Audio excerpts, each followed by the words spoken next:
Reading from the first lesson, Job 38, verses 1 through 11. Then the Lord answered Job out of the whirlwind. Who is this that darkens counsel by words without knowledge? Gird up your loins like a man. I will question you, and you shall declare to me. Where were you when I laid the foundation of the earth? Tell me, if you have understanding. Who determined its measurements? Surely you know. Or who stretched the line upon it? On what were its bases sunk? Or who laid its cornerstone when the morning stars sang together and all the heavenly beings shouted for joy? Or who shut in the sea with doors when it burst out from the womb? When I made the clouds its garment, and thick darkness its swaddling band, and prescribed bounds for it, and set bars and doors, and said, Thus far shall you come, and no farther, and here shall your proud ways be stopped. The word of the Lord. Responsive reading, Psalms 107, 1 through 3, 23 through 32. Give thanks to the Lord, for he is good. And his mercy endures forever. Let all those whom the Lord has redeemed proclaim. That he redeemed them from the hand of the foe. He gathered them out of the lands. From the east and from the west, from the north and from the south. Some went down to the sea in ships. And plied their trade in deep waters. They beheld the works of the Lord. And his wonders indeed. Then he spoke, and a stormy wind arose. Which tossed high the waves of the sea. They mounted up to the heavens and fell back to the depths. Their hearts melted because of their peril. They reeled and staggered like drunkards. Then they cried to the Lord in their trouble. And he delivered them from their distress. He stilled the storm to a whisper. And quieted the waves of the sea. Then were they glad because of the calm. And he brought them to the harbor they were bound for. Let them give thanks to the Lord for his mercy. And the wonders he does for his children. Let them exalt him in the congregation of the people. And praise him in the council of the elders. The second lesson, 2 Corinthians chapter 6, verses 1 through 13.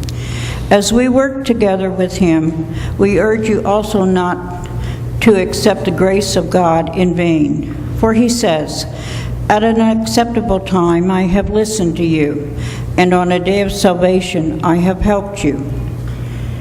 See, now is the acceptable time. See, now is the day of salvation. We are putting no obstacle in anyone's way, so that no fault may be found with our ministry. But as servants of God, we have commended ourselves in every way, through great endurance, in afflictions, hardships, calamities, beatings, imprisonments, riots, labors, sleepless night, hunger, by purity, knowledge, patience, kindness, holiness of spirit, genuine love, truthful speech, and the power of God, with the weapons of righteousness for the right hand and for the left, in honor and dishonor, in ill repute and good repute. We are treated as impostors and yet are true, as unknown and as yet are well known, as dying and see. We are alive, as punished and yet not killed, as sorrowful yet always rejoicing, as poor yet making many rich, as having nothing and yet possessing everything. We have spoken frankly to you, Corinthians. Our heart is wide open to you. There is no restriction in our affections, but only in yours.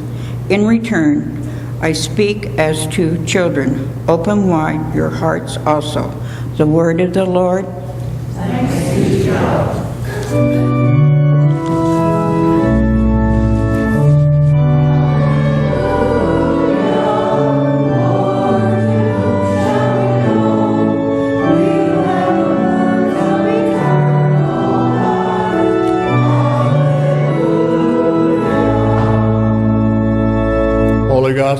The fourth Sunday of Pentecost season is the Holy Gospel, according to St. Mark, beginning in the 4th chapter.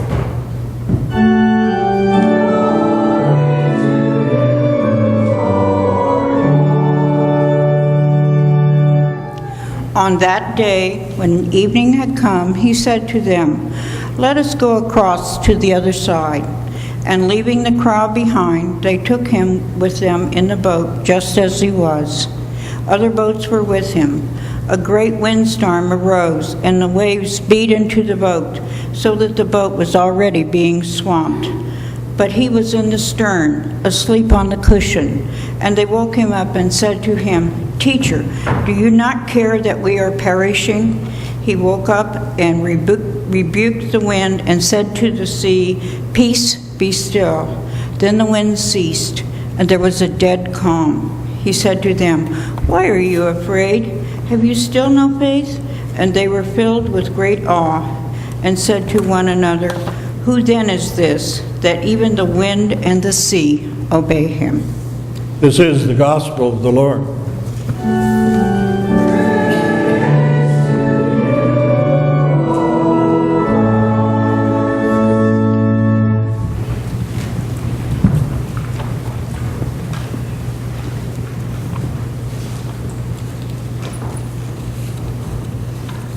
It's with certain mixed emotions that I stand before you this morning. This will be the last Sunday that I'll be standing here as your pastor. At the end of the service today, we'll turn in our keys to the kingdom, or church as it is, and be wending our way back to Shumway.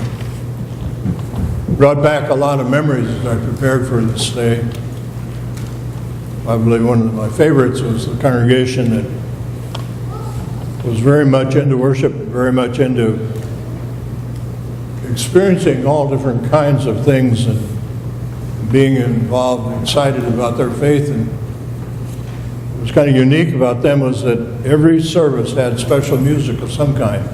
It might be a clarinet solo or a hammered dulcimer solo. It might be a solo, duet, quartet. They had 4 services every weekend, 1 on Saturday night, 3 on Sunday morning. And the choir would appear at one of those services each time. So there was always special music and stuff going on. And kind of a fun-loving group were involved in the church. And I told them that Pat sitting in the parking lot with the doors on the truck open and the motor running was not a sign that we were anxious to get out of town.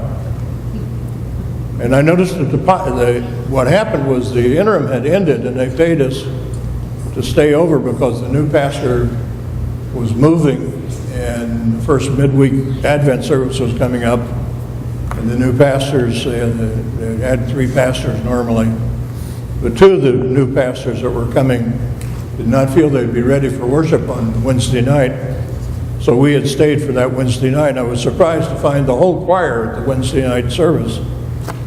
And at the end of the service, when it got time for me to say, "Go in peace and serve the Lord," the choir broke into one of my favorite songs. It was one of my mother's favorite songs, "Someday I'll Fly Away." And they succeeded in getting the pastor to cry. But anyway, it's always an emotion-glad moment. We're in the midst of Mark and the miracles. The flow of blood is coming up. But it says that we need to note about the text for today that Jesus calming the sea and the winds is a sign of his power over evil. That for Mark, the sea and the winds were the evil. And he was in the stern of the boat napping. And they came and woke him up, saying, "Don't you care? we're perishing. Don't you care? He asked them, have you no faith? Now this is a group of people that had been with him, and last Sunday, if you remember, the text said that he taught in parables, but in private explained everything to his disciples.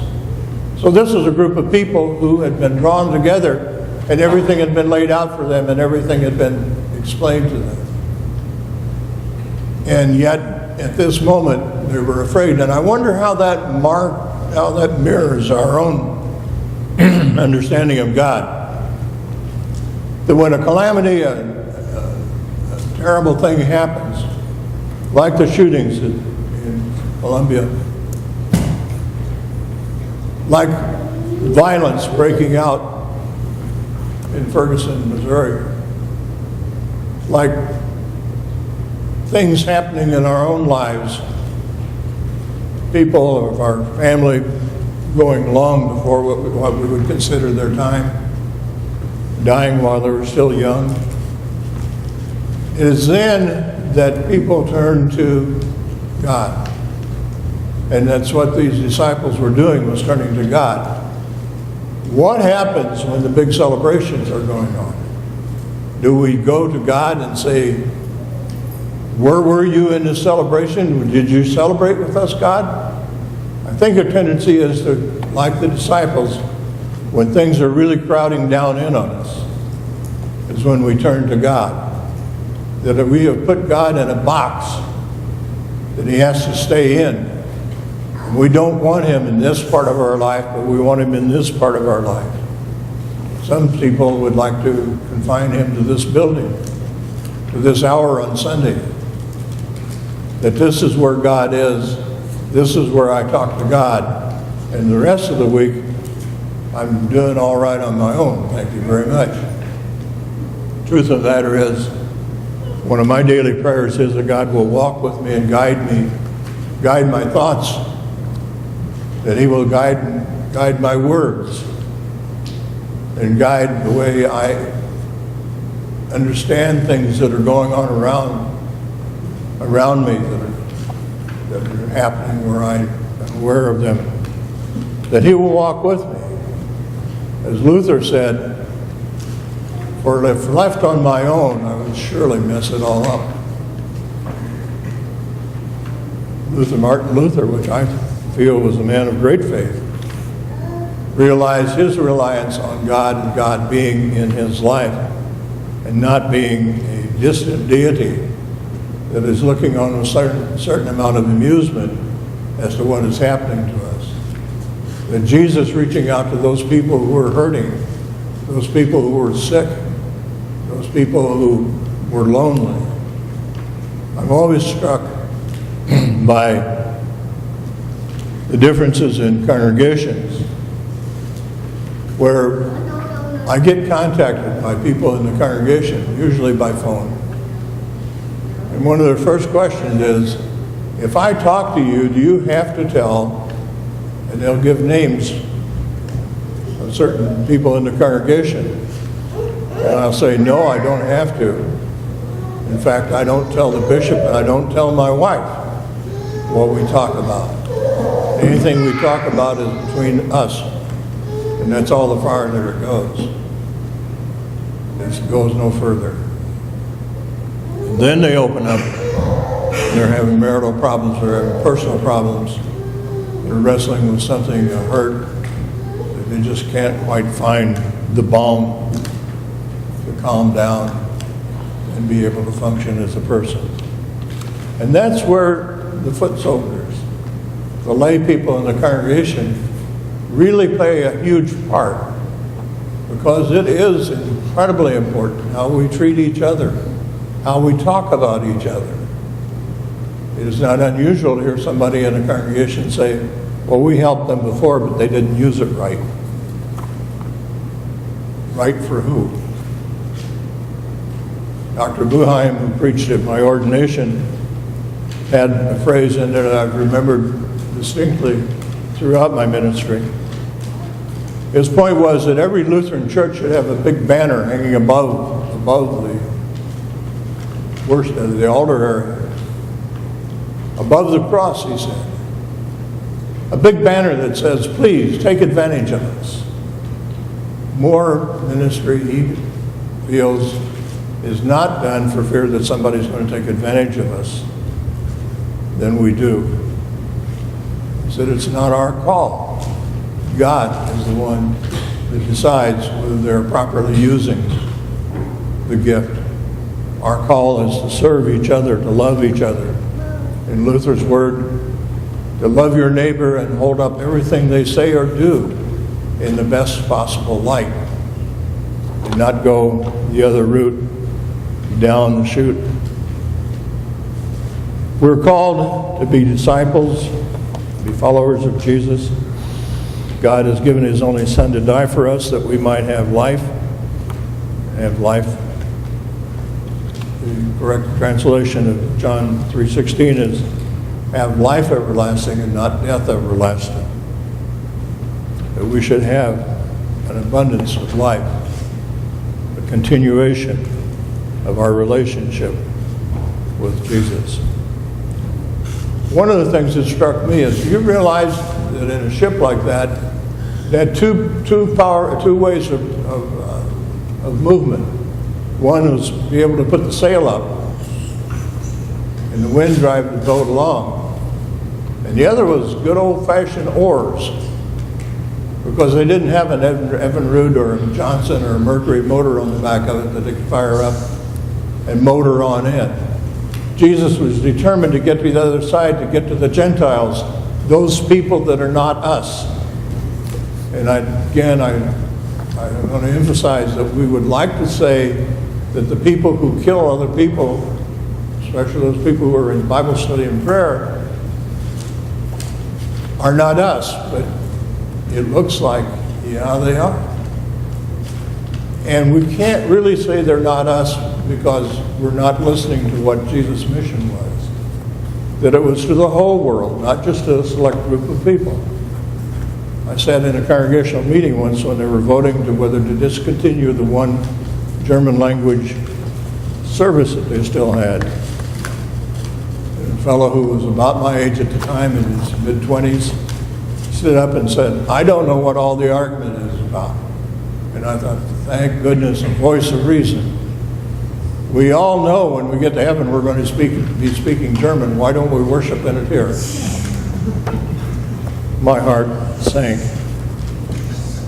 And I immediately thought of God and Adam in the Garden of Eden, and God saying, Wo bist du, Adam? But all of these people are us. We are children of God, united in baptism. Today we're going to welcome in Jamin and Stephanie and Zion as members, officially welcome them in. They've been a part of the congregation for a while. We're going to officially welcome them in because they've been baptized in Christ Jesus. And they are our brother and our sisters. Those are us. The person you see on the street that you really don't want to talk to is still you, because you share the unification of being baptized in the name of Christ Jesus. It says that the disciples reacted in great awe. And I don't think we do that very well, react in great awe. The usual test of that is what happens during the prelude music, which the organist works hard to be able to play something beautiful. I had an interim in a congregation that they had, I don't know what you'd call it, a pep rally, I guess, before church, shouting to each other. The organist tried to outplay them by turning the volume up, and they yelled louder to get over the sound of the organ. So one Sunday I said, I want you to do something unusual. During your prelude, I want you to play the national anthem. He played the national anthem. Immediately the whole place was quiet.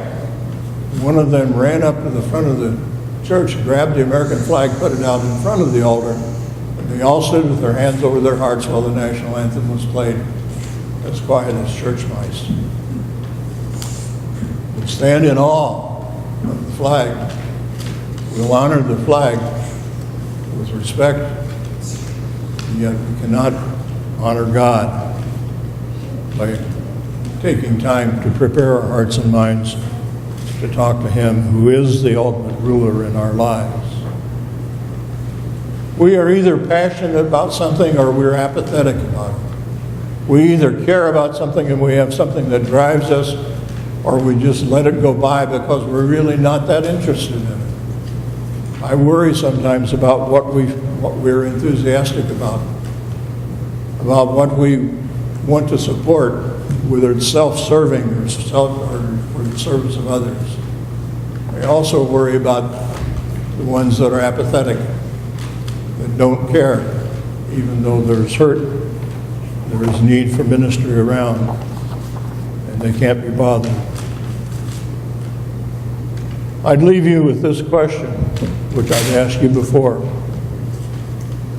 That is, how big is your God? Is your God big enough to include people of all kinds? Maybe even people whose last name isn't the same as yours? Who was baptized in another church? Maybe as a member or active member of another church? Is that part of your people? It's a question we have to ask ourselves. Are we apathetic about that, or are we enthusiastic about being an inclusive place where people can come for healing and reconciliation? How big is your God? Amen.